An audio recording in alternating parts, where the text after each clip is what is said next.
আল্লাহর রাসূল বলেছেন দাইয়ুস লা ইয়াদখুলুল জান্নাহ, দাইয়ুস ব্যক্তি জান্নাতে প্রবেশ করবে না। মুফাসসিরিনে কেরাম, মুহাদ্দিসিনে কেরাম দাইয়ুস শব্দের ব্যাখ্যা করেছেন, ও উম্মত শোনো, দাইয়ুস বলা হয় ওই ব্যক্তিকে যার অধীনে তার বোন রয়েছে, যার অধীনে তার স্ত্রী রয়েছে, যার অধীনে তার মা রয়েছে, যার অধীনে তার বোন রয়েছে। অধীনস্থ নারীদেরকে যদি পর্দা অনুযায়ী না পরিচালনা করে, ওই নারীদের কারণে যদি সমাজের যুবকদের গুনাহ হয়, ওই নারীরা যদি সমাজের মধ্যে ফিতনা পরিচালনা করে, তোমার বাধা দেওয়ার ক্ষমতা আছে, তুমি তাকে নিষেধ করতে পারো, তারপরেও করলা না, তুমি তার মাধ্যমে জাহান্নাম কামাই করলা, তারেও তুমি জাহান্নামের লাকড়ি বানাইলা। আল্লাহর রাসূল বলেন এমন ব্যক্তিকে হাদিসের ভাষায় দাইয়ুস বলা হয়।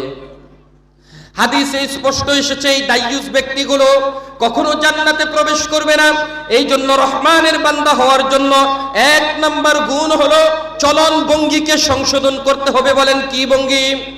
চলন ভঙ্গি। আল্লাহ তাআলা বলেন আল্লাযীনা ইয়ামশুনা আলাল আরদি হাওনা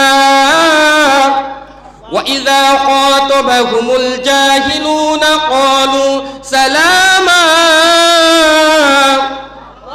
মানুষ যখন চলাফেরা করে, চলাফেরার ক্ষেত্রে রাস্তার মধ্যে মানুষ কথা বলে কি বলে না? তাহলে 2 নাম্বার গুণ হলো চলতে গেলে বলতে হয়। চলতে গেলে কি করতে হয়? বলতে হয়। একজন মুমিন বান্দার গুণ হলো রাস্তা দিয়ে যখন হাঁটবে, সাক্ষাৎ হলে একজন ভাইকে সালাম দিবে, কথাবার্তা বলবে। একজন মুমিন ভাইকে দেখে যদি মুচকি হাসি দেয়, একটা সৎকার সওয়াব দিয়া দিবেন কে? আরো জোরে বলেন, সৎকার সওয়াব দিবেন কে? এই জন্যই বুঝি একজন আরেকজনকে দেখলেই মুখটাকে বেজার করে হ্যালো কথা কইস না, বলে কি বলে না? দেখলেই কয় হ্যালো কথা কইস না। এটা বললে একটা গুনাহ দিয়ে দিবেন কে? আরো জোরে বলেন কে? আর আপনি যদি একটা মুচকি হাসি দেন দেখেই তাহলে দেখবেন একটা সৎকার সওয়াব দিয়ে দিবেন কে? আবার মুচকি হাসিও আছে, একটা হইছে দুষ্টামি হাসি, অন্তরে বিষ মুখে হাসি, আছে কি নাই? দেখা কয় দেখ মনে কয় না, এরকম আছে না? এই টিটকারিমূলক হাসি দিলে সেজন্য জাহান্নামের টিকিট কিনে নিল, নাউজুবিল্লাহ বলেন।